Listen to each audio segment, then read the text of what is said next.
Hello, Widowhood. Our guest today, Dr. Christine Kiesinger, is going to provide some very helpful information. Her knowledge professionally and personally is going to bring us to cover a conversation regarding supporting children who are grieving, dealing with trauma in the workplace, and other things that I know you will benefit from. Let's get into the discussion now. Many people talk about the ups and downs of married life, but no one really prepares you for life after your spouse passes away.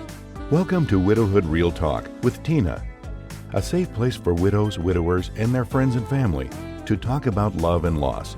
Find comfort as you listen to honest conversations between Tina and invited guests who've experienced the loss of their forever partner. Share their stories of love, grief, and healing. You are not alone in this journey. Join today's episode and discover a wealth of resources and learn how to connect with others who are traveling the same path. This is Widowhood Real Talk with Tina. Good morning, Dr. Christine Kiesinger. We have our morning beverages. You sure do. It's Saturday, and you look very beautiful. And I'm over here like in my little sports gear. I feel a little underdressed. And that necklace, oh my gosh, so beautiful. So Thank beautiful. you. Thank you. It's good to be here. I've really been looking forward to this, and I want to acknowledge and applaud you for your willingness to talk so openly about what we don't talk about. Oh, thank you. Thank you so much. Life needs us to show up in a way that is organic, that is freeing for people. You would think as much as we transition, pass, die, become ancestors, that we would be better at this conversation. But we're not. And after the death of my husband, I was extremely fortunate that my community not only showed up, but they brought camping gear, tents, they have not left. Mark died in 2017, and they are still on board. And they are saying, what can we do? But I've realized that I'm the minority in that most people have come to a place in a year out that they no longer feel comfortable talking about their situation. Within 6 months, they'll have people ask them, are you done with that? And they're muted and they're hurting. And then the children, they don't have a voice in this scenario. So I am grateful and humbled for each person such as yourself to take your time out to have a conversation purely for the idea of sharing experiences, knowledge to help somebody else. Yeah. Well, I appreciate the invitation. I think that I like to talk about what I call invitational communication. And that is, can I communicate in such a way that I open a door for us to talk authentically and for us to talk about the hard things? You know, when you say something like 6 months out of a major loss, people wonder, are you finished with the grief or halfway there, as if it's some sort of destination. And I really try hard not even to use the word grief. For me, it's grieving. I truly believe, and based on my own experience, that the grieving is always there. It just shows up differently, depending on your developmental stage, depending on what's happening in your life. And it gets expressed differently, it's experienced differently, but it's not done. I would fully agree with that. And that is the reality that people need to come to terms with. Oftentimes people say, I want to be done with this. I want this to be fixed. The only way that it would be fixed if the person we love is no longer dead. That Right. option does not exist. This is not going to be fixed, but I, as the person who is grieving, can learn how to manage it. And as you said, with the right developmental skills. I have spoken with people 10, 20 years out from the death of a loved one. And I know everyone travels this on their own path, but I'm speaking in regards to someone that doesn't want to be stuck. They are stuck in a place where they feel like everything feels like it just happened. And they've not had the given themselves permission, the opportunity, or the knowledge to be able to say, I can change how I manage this grief. That going to therapy is an option. Talking out loud to a grief coach is an option. Journaling, still talking to my loved one if they're not there, but they have stuffed it inside. They show up on the outside looking like everything is fine, but they go back home and they sit and nothing has happened. They are sad. They don't connect with other people. They feel isolated. So on the outside, they appear fine, but inwardly, they're right there and they have not been able to unstick themselves. And those conversations that I have with people, and they go, I can do that. I can take my home that we lived in and rearrange furniture because my mind memory says they're going to be here because everything looks the same. And these conversations are extremely helpful. Yeah. Yeah, one of the things that that whole thing just reminds me of is sometimes I will say to people, you have the right to have a relationship to your grieving. You have a right to have a relationship to the loss. And really, sometimes that is the question. This has happened. This is causing great suffering. Now, how am I going to come into relationship with it? And that often gets people unstuck. It's like, oh, wait a minute. It's kind of like my loss, my grieving is this organic living entity of sorts that I have to come into relationship with. And that relationship is going to change, again, depending on the developmental stage I'm in and in my life, in my lifespan, but also like what's going on. In my personal development coaching practice, I have a number of clients who are navigating some kind of loss. And it may be the loss of a loved one, a child, a spouse, a dear family member, a friend. It may be the loss of a job. It might be a divorce, a separation. And so often the task at hand in the coaching relationship is, how am I going to develop a relationship to this loss that I'm feeling? And knowing that at some level, even if I remarry, even if I get a new job, even if I'm no longer a child, but I'm a teenager or I'm a young adult, I'm going to experience that loss differently. And do I have the willingness to be okay with that, accept it, that there is no destination? There isn't an end point, but our relationship to it changes, ebbs and flows. Sometimes it feels very present. Sometimes it feels very muted. There's all kinds of ways in which it's going to manifest itself. Thank you for that. I want to circle back to something you said. What does it look like in an example of having that relationship with your grief? And I also appreciate you expanding grief to something beyond the death of a loved one, because we are grieving in so many different areas of our life where expectation is not met.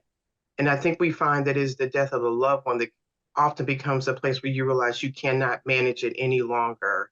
That's sort of the straw that breaks the camel's back. But if you could provide some examples or how you recommend it for people to have that relationship with that grieving process.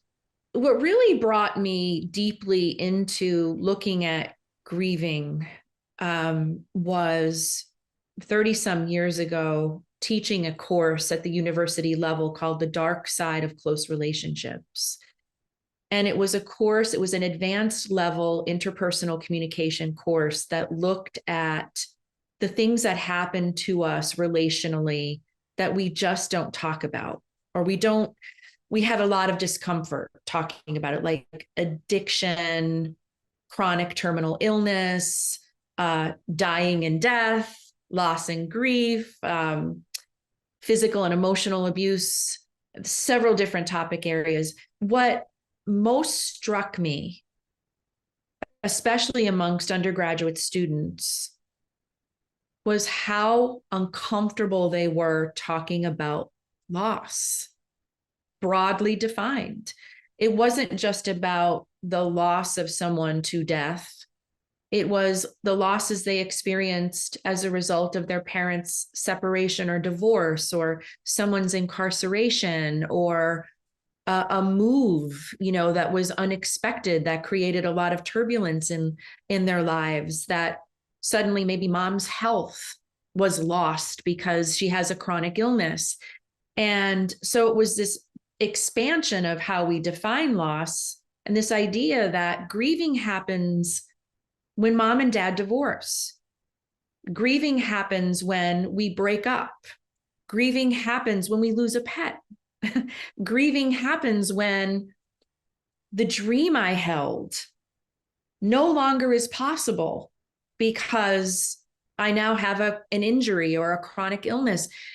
But the reluctance to talk about it, or to have a way to talk about it, was so profound that it was often, of all of the topics we looked at during that course, it's often the place where we spent the most time. And when students understood this is a safe place for us to name what's messy, to have permission to say, I don't even know how to put words to the ache that I feel, or I have been so ashamed to talk about the way I've been grieving the loss of my parents' marriage because it didn't seem as important, or I didn't know I could define it as a loss. It just created so much freedom for them. But again, one of the central tasks was, okay, now that this loss has occurred, how are you going to stay in relationship to it? That course was a very important foundation for me, to come into an experience that was completely unexpected, which was marrying a man who was widowed about 2 years prior to our meeting. His wife died very tragically, very abruptly. And at the time of her death, the child who would become my daughter was just 2 years old. And the child who would become my son was only 9 months old. And serendipitously, about a year prior to meeting them, I had done a certification in how to talk to children about death. And there were 3 things about that course that stayed with me. And one of the things was how critically important it is, when you're talking about loss to anyone, is to consider the developmental stage that they're in. So I'm going to talk to a toddler different than I'm going to talk to an elementary school age child, or a teen, or a young adult. And do you have a willingness to meet them where they're at? And that means you've got to have an awareness of where they're at. The second thing that I remembered about the course is how it's our responsibility as the adults around the children to create what I call intentional memorialization. How am I going to be very intentional about including, in my case, their deceased mom in our lives for the rest of their lives? And then the third thing that stayed with me, and this is something that I fiercely believe in for anyone who's experiencing loss: how is your healing contingent upon having a coherent narrative about what happened and how it affected you? Because all too often, in the shock and the destabilization and the ungroundedness and the not feeling very anchored in the chaos of a significant loss, we don't have a coherent narrative about what happened and what it means and will come to mean to us in our life. And those three things were incredibly helpful for me in then coming into this family and being a very mindful parent about the fact that I was parenting grieving children and would be parenting grieving children. So that's what I mean about where is someone developmentally in relationship to their loss? Thank you. Because Those 3 points are such a guide map to someone dealing with someone who is grieving. Extremely necessary to be mindful in dealing with children, but you can also take that into any situation and any loss. Particularly number 3, as it relates to parenting a 9-month-old child, that the idea of being coherent to that loss and then over time understanding how that would impact. Would you mind providing maybe examples to children that you've been with as far as each one of those 1, 2, and 3 and how you were able to demonstrate these 3 items?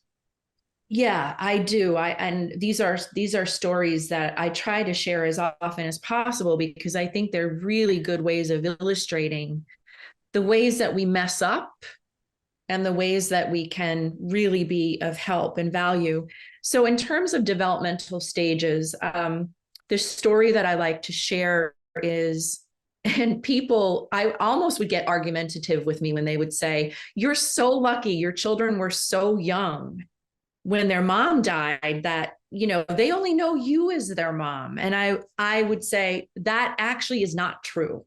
My daughter, who was 2 at the time that her mother died, had vivid memories of her mom. And some well-meaning relative or family friend at the time of Hillary's death said to my daughter, "Your mom was so special. She was so loved. She was so special that God needed her for a special mission. And that's why she's gone." And the angels came down and they took her, and she's doing really important work. Now, this sounds like a fairy tale when you're 2 years old, like, my mom was elected by God to go on a mission and the angels came. And so for a little bit, the story worked or seemed to work because it just sounded like it was coming out of a storybook. But as you can imagine, it backfired really significantly when she became about 5 or 6, when suddenly she was enraged at God and the idea of God. What kind of God would take my mom to do missionary work for others in need when I need her the most? And terrified of angels. This idea that angels would appear and scoop up good people, which inevitably led to, well, you're a good person. Dad is a good person. Am I going to lose you too? So that's an example of her grieving needed to be handled differently as she came into that phase of life when you're 5, 6 years of age, where the fairy tale isn't working anymore. And just being prepared, trying to be prepared in advance for all of the ways in which they were going to change. Therefore, their grieving would change. I remember my children both getting to an age, probably in middle school, where they were embarrassed that their biological mom died. They didn't want people to know about it because they knew they were treated differently. Their teachers treated them differently. other parents treated them differently. Like, oh, you're the kids that lost their biological mother who was running in the marathon. Like there was just this whole drama around the loss and these poor children. And I remember being in a grocery store and my daughter asking me if I would ever consider dyeing my hair blonde because she was blonde and her mom was blonde and she wanted us to look alike because she didn't want to feel that she was different and being treated differently because her mother died. So there was that phase of time where they didn't want to talk about it. They didn't want friends to know about it. And it's, do you have the willingness as someone who is guiding them, parenting them, loving them, to roll with the way that it's all changing? So those are some narratives that I believe really drive home the point of being aware of their developmental stages. I think as they get older,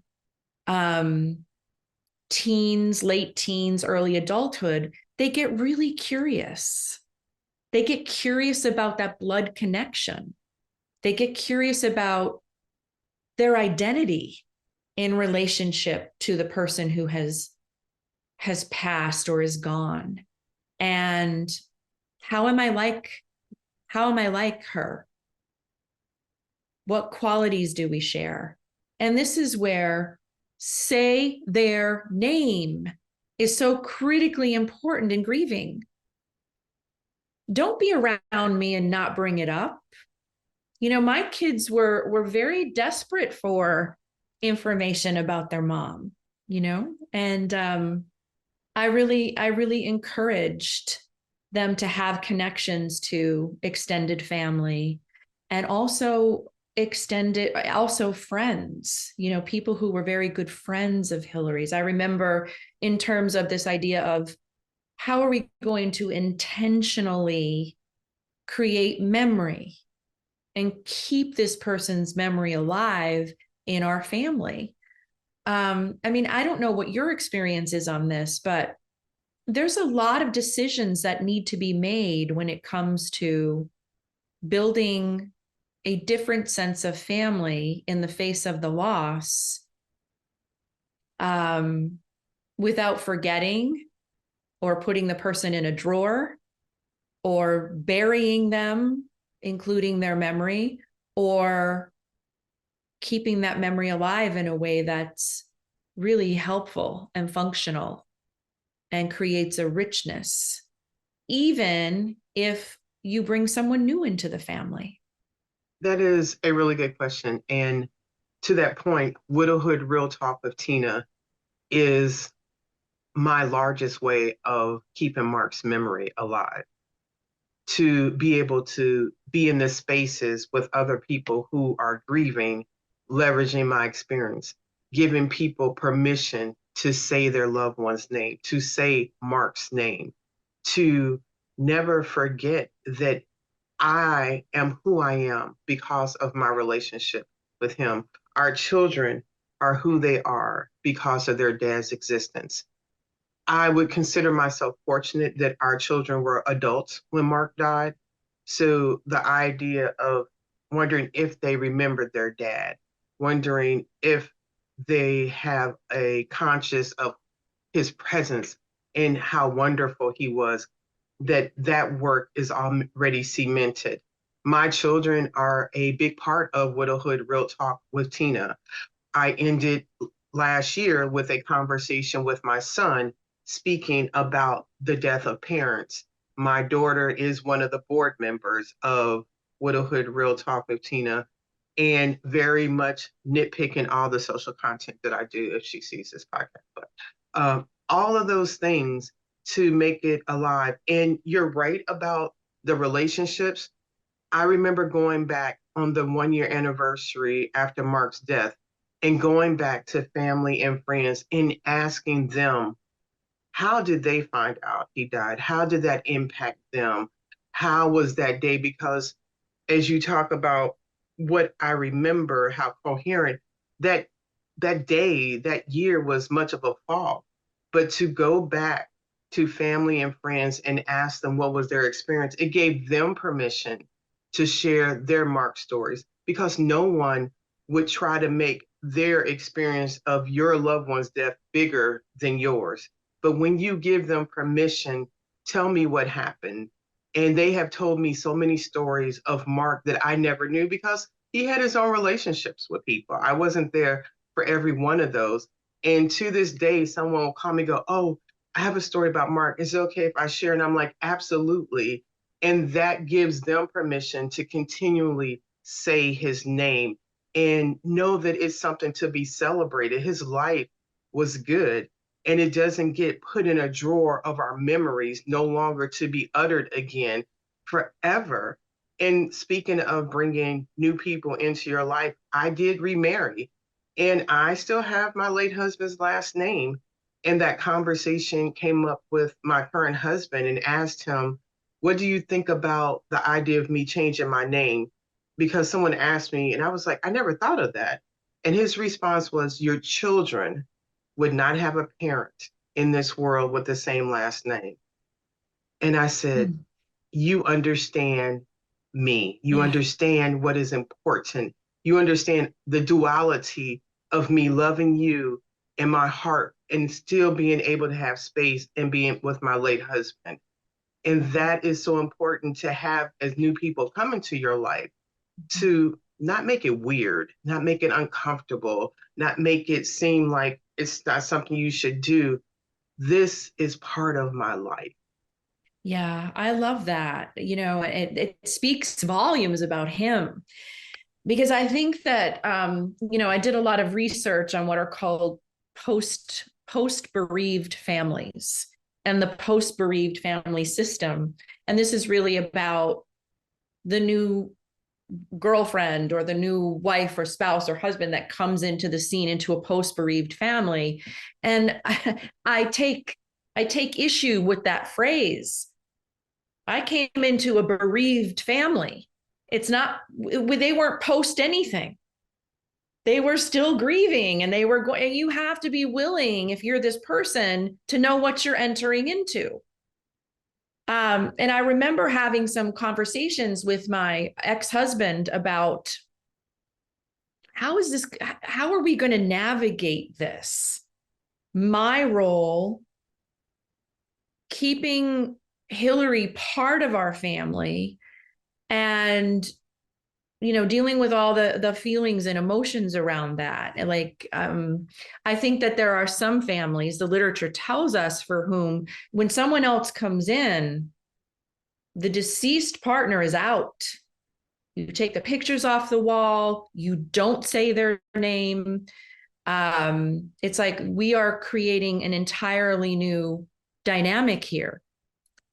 Some people do that. The courageous thing to do, the harder thing to do, is to include the deceased in the new family dynamic that you're creating. The dynamic is going to change because there is someone new. I was a new family member. So the dynamic isn't what it was. It's going to be something else, but I very much wanted it to include Hillary. Now, what I think was interesting about this particular situation is Hillary kept journals from the time she was 10, because her own biological mother died when she was 10. And she started keeping a journal. In fact, I have it. And she titled the notebook Life After Mom Died. And when you open up the notebook, the first thing you see is the mass card from her mom's funeral. She wrote daily right up to the day she died. So I have Tupperware tubs filled with her journals. So there are people who would have tossed those, believe it or not. I took it upon myself to almost take custody of her memory. And part of that was making sure that those journals were stored appropriately in climate controlled area. I wanted to keep as much intact for the children when they were ready for these things. When both of the children were born, she videotaped daily to the day of her death. So the children can see and hear, they can see her, they can see them interacting with her, they can hear her voice. So there's all of this documentation and evidence of her life that I worked very, very hard to keep safe. And so that they were, when they were ready to have these things. So I think it's important that in addition to having others around them that could speak to the memory of the deceased, of their mom, to also have evidence, whether it's through all of these journals and photographs and videos and jewelry and, as much as possible. And then they can come to an age where they can decide what they want to do with it. But as far as I was concerned, that belonged to them. That belongs to them. That is beautiful. I was just going to ask you for some recommendations on how to keep that parent's memory alive. I have a question. I want to circle back to something that you said regarding how the children felt treated differently. Do you have any recommendations for maybe someone that is a teacher now, a family member, on that balance between realizing this child has lost a parent, but not treating them so different that that child now feels out of place in society? To not treat them different. Yes. I think it's really important that their teachers knew that this was a really important part of their background, and that it was important for me that their teachers knew that we need to meet them where they're at with their grieving. But unless there was something going on that pointed to the fact that they were struggling with, I don't know, their grades or friendships or anything like that, that might be related to the early loss, to treat them just like they're treating the other children. That did not work for my kids. Being treated differently did not work for them. And I'm not quite sure when it is. It's probably somewhere between elementary and middle school. Primary concern for a child is being part of a social group, having friends, and being thought of in a positive light. How do people perceive me? And it was very clear to me that my children did not want other children or other adults around them feeling sorry for them. They didn't. Okay. And it just backfired in a very big way. So that's what I would say. If your heart breaks for a child because you know their story, just try to keep that in check. Because then it becomes about you. It wasn't what they needed. Thank you. And that is so vital for someone to hear, to how to manage that. You also mentioned the information, and it goes back, I believe, to item number 1 about understanding the developmental stage. How do you know when they're ready to receive certain information, as far as the things that have been kept regarding their mother? What indications or conversations, what are some ways that you found to identify when they were ready for the next step? They weren't ready for the journals until their late teens, early adult years. And it was critically important that I read all the journals because I didn't know her. And the journals gave me a lot of useful information. Like, oh, did you know your mother ran track when she was in high school? And look, she saved all of her medals. So that I started to see that there were qualities in my children that were very much coming from their mom. Now, I would not have known all of that in such great detail You know, did you know your mom had her first boyfriend when she was, in 10th grade, or, just little things like that. But those were not things that I could reveal when they were in elementary school. And they always knew about the journals and the journals existed. But as she got older and came into her adult years, there was journaling. The journaling is very raw and honest and real that would not be appropriate for their eyes at a younger age. So, in addition to reading through most of them, I also had to organize them so that the content was appropriate to where they were in their stage of life.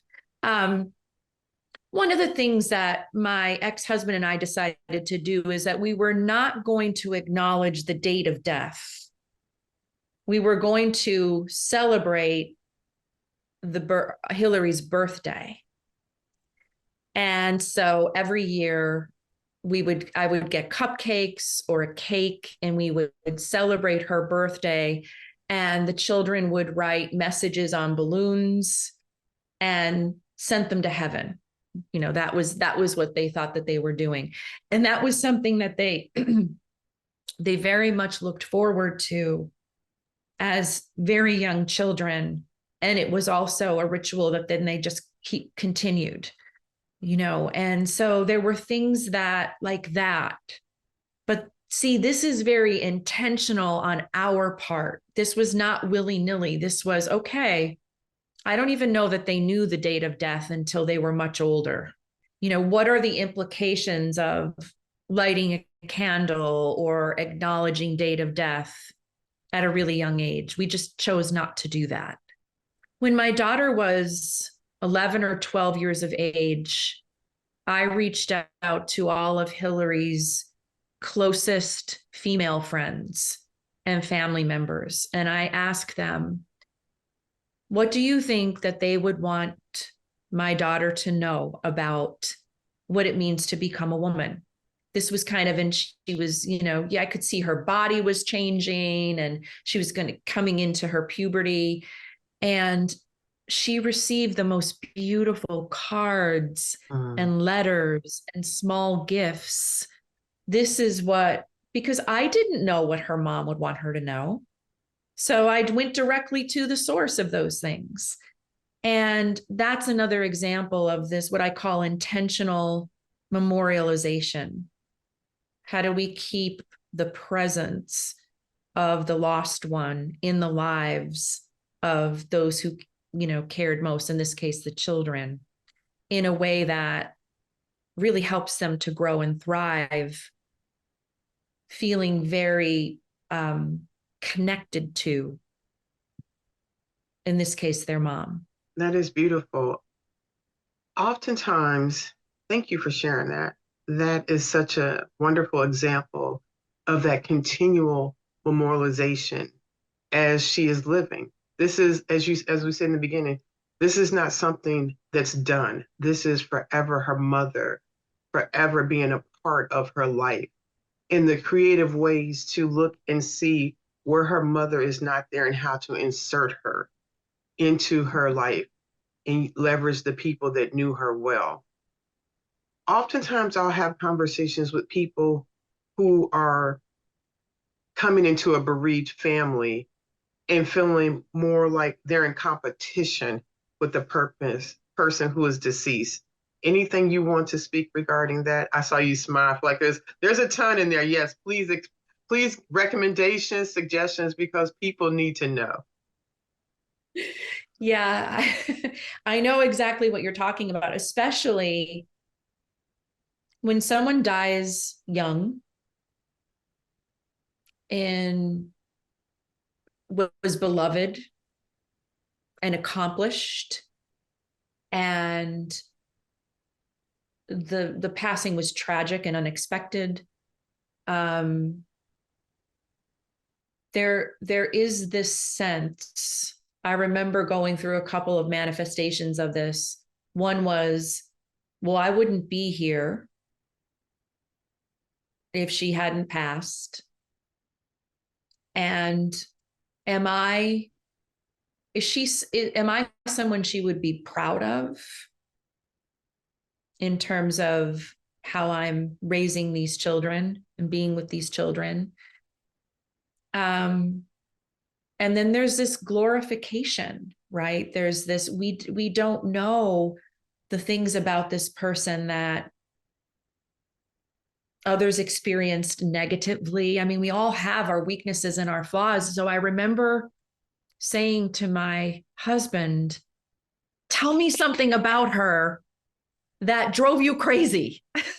Tell me something about her that makes her human, because she's angelic, she's glorified, and I will never forget that moment as long as I live, because he just let loose. No one had ever asked him that.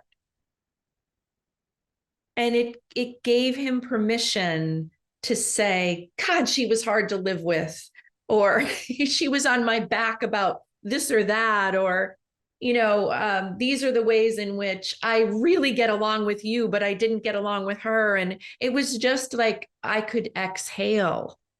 So that was a strategy. And then I remember going through a phase where early on in the marriage, I would have this reoccurring dream that I'm making breakfast or doing something with the kids, and there's a knock on the door, and I go to the door, and she's returned. Yeah.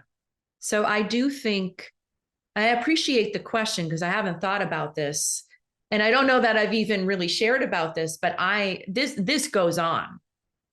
This goes on, and it's something that is hard to speak about. You don't want to say, well, I feel in competition, or I don't know if I'm good enough, or, sometimes I just get annoyed by what feels like her sainthood. But those are real questions, and those are real struggles. Those are conversations that we don't like to talk about, but it is so relevant. Every person that is going to date, engage someone who has a spouse that has passed, even if it was a bad marriage, the idea of the sainthood and we only talk the positive becomes something that we default to in society so easily. I want to ask you one more question right now in this particular realm. May or may not have an answer. If someone is considering dating or marrying someone that is a widow, any recommendations? And you can go with that question wherever you want. Speak their name right out of the gate. Open up the dialogue. Because I think that if you show up as someone who is afraid to speak their name, who is afraid to know and to learn who they were, who is afraid of feeling in competition, is afraid of loving someone who very much still loves someone who is no longer here. I believe that right out of the gate, we start to lay the foundation for a relationship, whether it goes anywhere or not. So to not acknowledge this happened, you had this experience, you are someone that I may connect myself with deeply who has had this experience. It is part of what I will come to love about you. It is an experience that has shaped your identity in a way that cannot be erased, and that is likely very profound. It's just got to be out in the open. It has to be named. Thank you, because I feel as if that part right there is a part that people shy away from. If it was a divorce, people seem to talk about that, give people space. But when someone has a spouse that has died, that it seems as if they can't broach that part of the conversation. But it needs to be spoken about because it's going to be forever part of the relationship. Thank you for sharing that. And I appreciate what you shared personally. And I think that that probably has a good part to do with what you do professionally. So I want to make a bit of a shift and talk about how over the last 2 years you've led different trainings as it relates to trauma. And if you would speak to that. Yeah, there are a couple of ways in which this topic is still very alive in the work that I do in the world. So I do have a personal development coaching practice. And as I said, many individuals who come to me for coaching are navigating some sort of major transition that's related to a loss. Again, it might be separation or divorce, it might be retirement, the losses that are associated with retirement. It might be, again, death, right? There are all kinds of losses. So I find myself addressing it a great deal there. I do leadership development trainings in organizations. And again, it's organizations are comprised of human beings that are going through all kinds of losses. And so on many occasions, I've been asked to lead trainings, emergency trainings in organizations where a beloved colleague has experienced a very tragic loss. And we don't know how to talk about it as colleagues. So that when they come back to work, oh my God, all kinds of things happen that actually injure the person who's experienced the loss. And mostly it's around, well, we're just not going to talk about it. That we are looking for ways to not be uncomfortable around this person. And really the question is, what can I do? You can be willing to be uncomfortable, be willing to say their name, be willing when you see them, if your eyes well up in tears, to allow yourself to have those tears. Be willing to say, I'm afraid. I'm afraid I'm going to get it wrong. I'm afraid that I'm going to shut down. I'm afraid that I'm not going to be able to talk to you about this. And I want to. So it certainly shows up there. And then I do a great deal of work with Head Start. And, many of us know that Head Start as an organization deals very specifically with children under the age of 5, giving them the head start that they need educationally, socially, and emotionally. And so many of these children are coming to school on a daily basis, having lived through or are currently living through some sort of trauma that is often related to a loss, whether it's the death of a parent, the absence of a parent due to addiction, incarceration, dealing with losses associated with food scarcity, enormous poverty. So these are classroom spaces where teachers are dealing with children who have lost or are losing in very profound ways at a very young age. And so I work with the classroom teams, and a lot of what we're discussing here is, how do I develop the fortitude, the relational and emotional musculature to have a positive impact on the lives of these children where there's so much suffering? Thank you for sharing that. Is there a locality in which you work with people virtually, or what is the span in which you're able to support people? Both. I would say that the majority of the clients that I work with are not local to me. And so we work in a virtual format. A lot of the trainings that I do, same thing. Talk about loss, when the pandemic set in, like many people, I seriously worried about my work coming to an end, but it was quite the contrary. The pandemic created an opportunity for me to be with more people, globally, actually, around many of these issues that we've talked about today. Okay, thank you. And speaking of being global, tell me about some of the books that you have been part of developing. The books that I've been part of developing, I guess the most recent one was a book about navigating change and transition at midlife.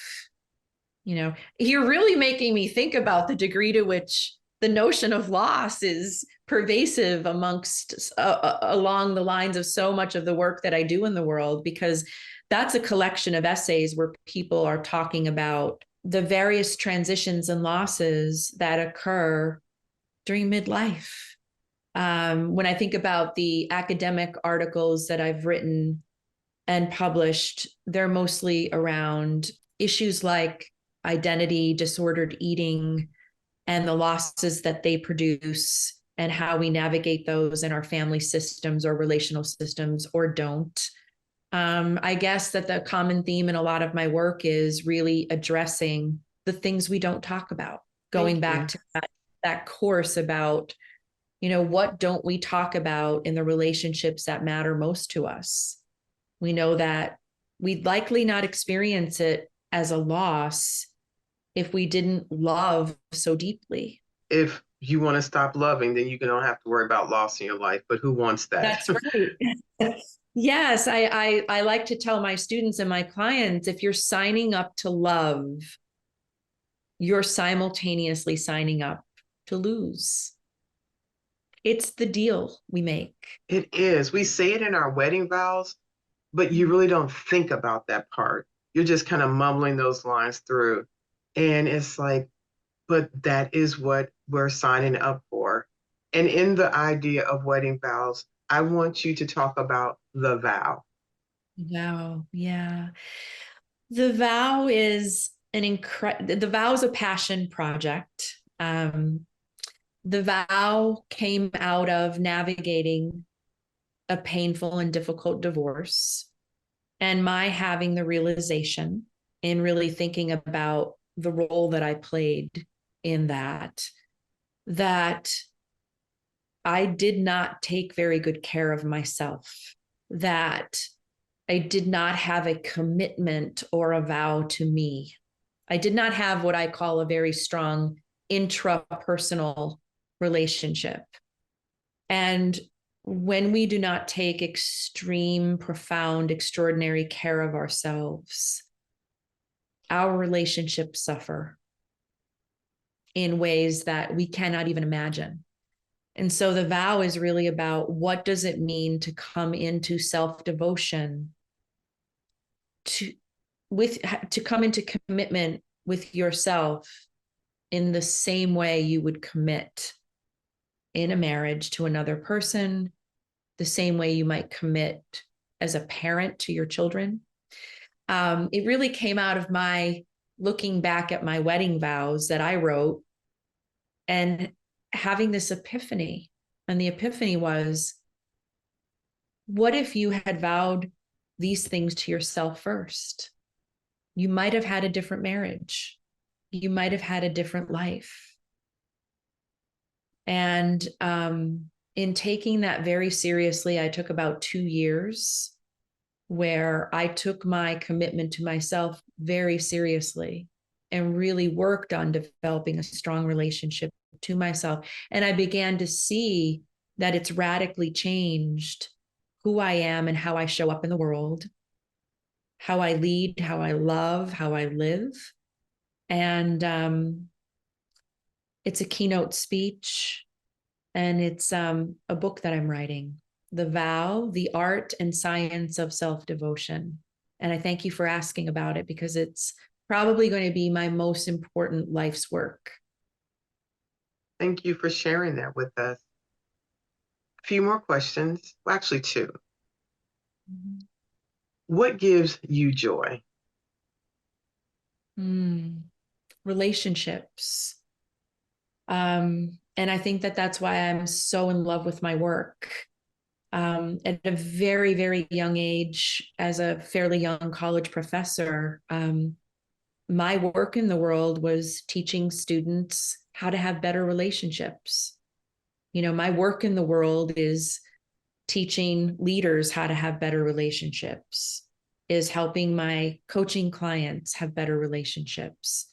So I am very clear that at the end of all of it, when I look at my own impending death, That's what's going to matter most, are the quality of my closest, most cherished relationships.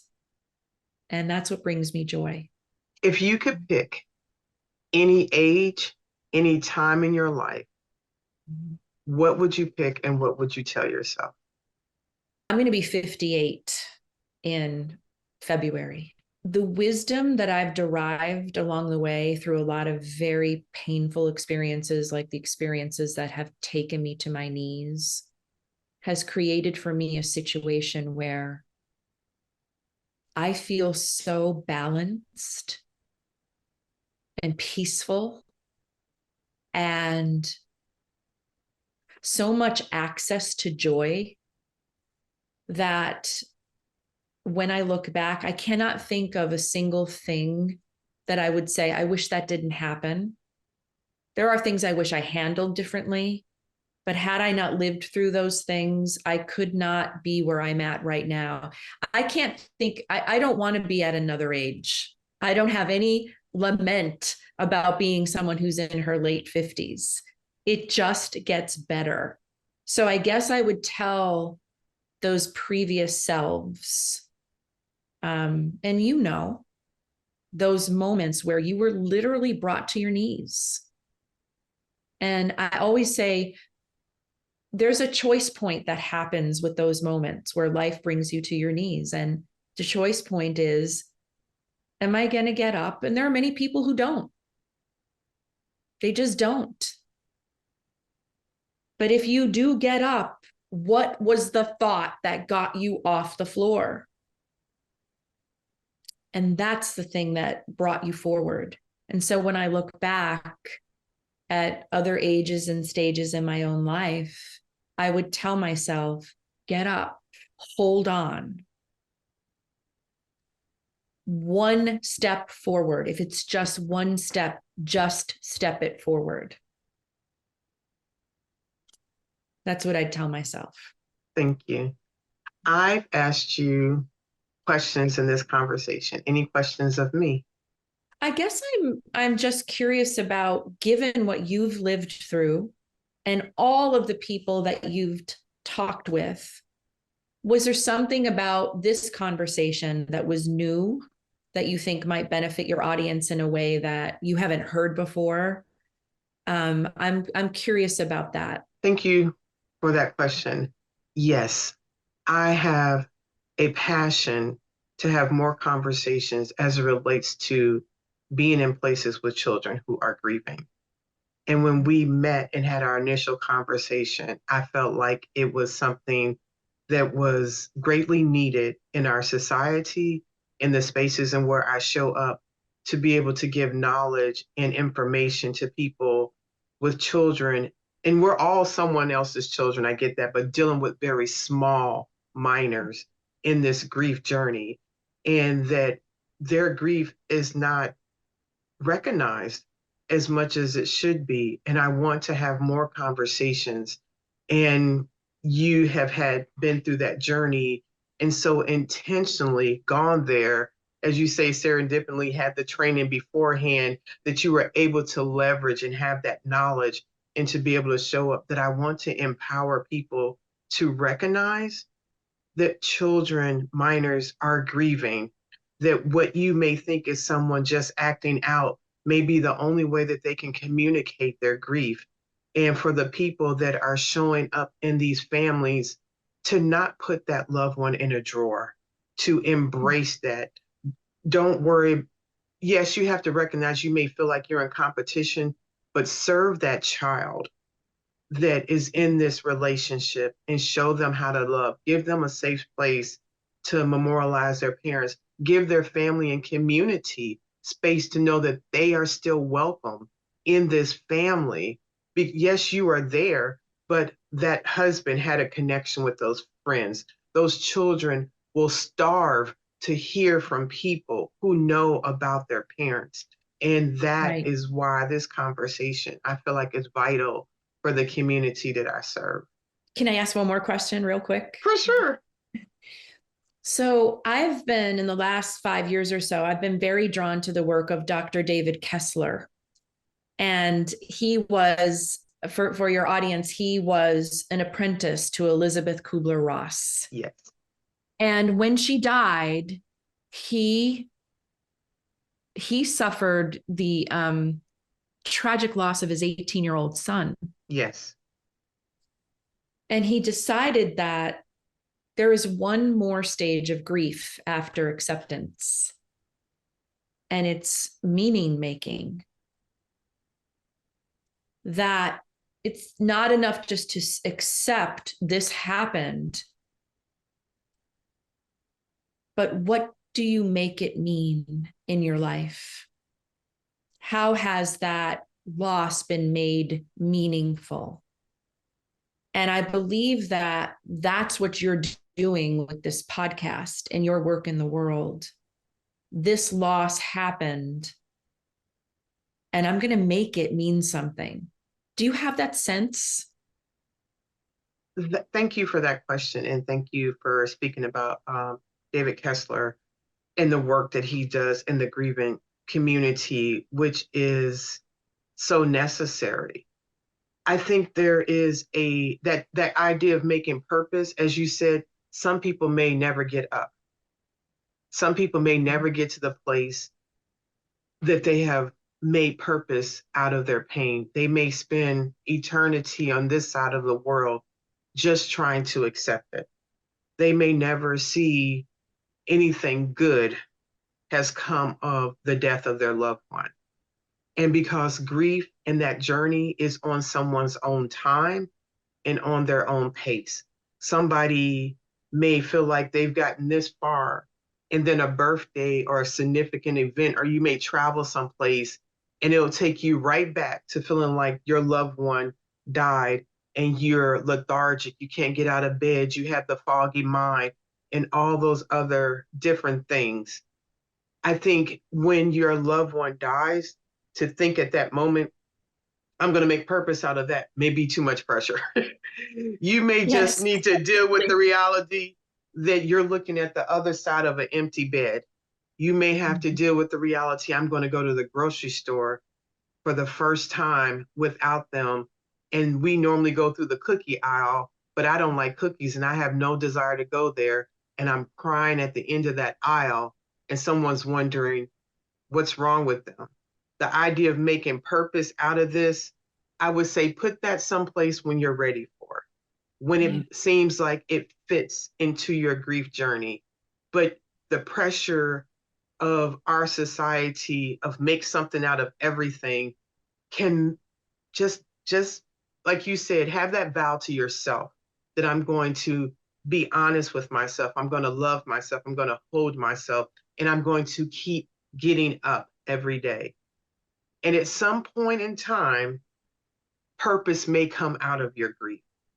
And that Right. purpose may be where your mailman drops off a piece of mail and you're having a conversation and you go past the regular pleasantries of, hi, how are you doing? And you really look them in the eye and say, how are you doing today?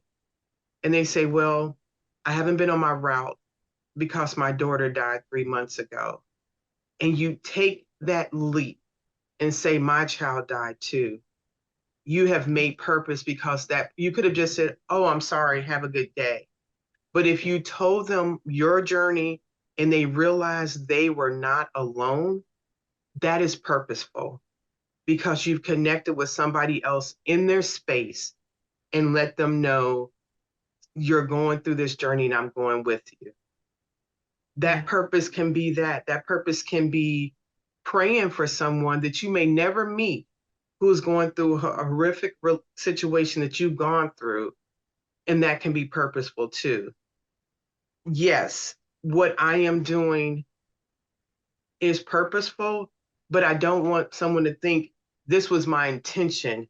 When my husband died, I was at the end of the hallway screaming, letting everything in the world go, and trying to figure out how not to be there. That's where I was in 2017. This has developed into a space that I felt God leading and drawing me and calling me to show up for people, because you and I both know there are so many people that feel alone in this grief journey. And my friends and family gave me space to have more love to pour out and to support people from my own experience. So I wanted to just explain that purpose part can feel like a weight that you have to, because we Yeah. start stuff. I check that block. I check that block. I check that block. What that block of purpose looks like may differ for every person. And I feel it is fulfilling and it is helpful and it is needed. But where we show up and how we make purpose is unique to each individual. Yeah. Yeah. I love that. And I think it's so important to be reminded that although that's named as a part of the grieving process, it can't happen until you're ready. And you may not ever be ready for it, but to carry the weight of it could make the journey heavy. Yes. And we don't need it to be any heavier. That's right. At all, at Yeah. all. Mhm. I will let Yeah. you wrap up this conversation. Any thoughts or any statements you feel like you may have wanted to cover that we didn't?